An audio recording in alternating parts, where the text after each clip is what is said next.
Then Allah subhanahu wa ta'ala,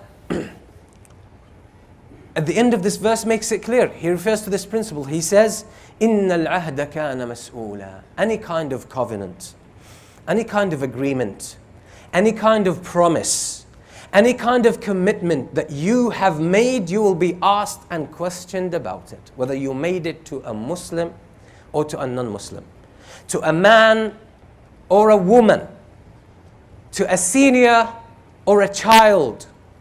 Once you make a commitment or agreement, you will be asked by Allah about it. Because your words are binding.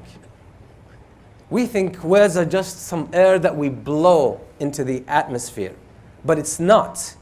Your words have significance. They have value. They have a life of their own.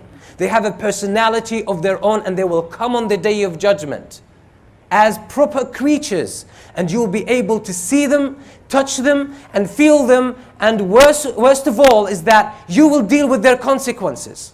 So they might be invisible now, but we know that words can end your hearts. They can destroy lives. They can destroy nations.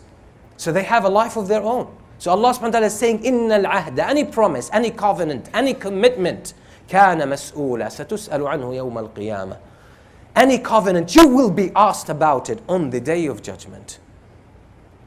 Even if it's to a child. The Prophet ﷺ saw a woman calling her child. She wants her child to come in. She says, come, come. The child refused.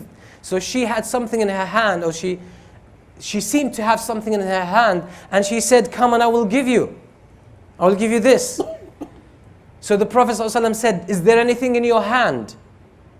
She said, yes. There was a date in her hand. He said, if there were nothing in your hand, it would be written as a lie in your records. And that's a little child. And how often we lie to our children. How often we lie to our parents, to our friends, our colleagues. How often we do this. Even if someone is a liar, you're not allowed to lie to him or her. You can't. Even if they act treacherously, you're not allowed to do this. Because you're dealing with Allah through the people. This is how we should look at it. You're not dealing with the people. You might seem on the surface to be dealing with human beings.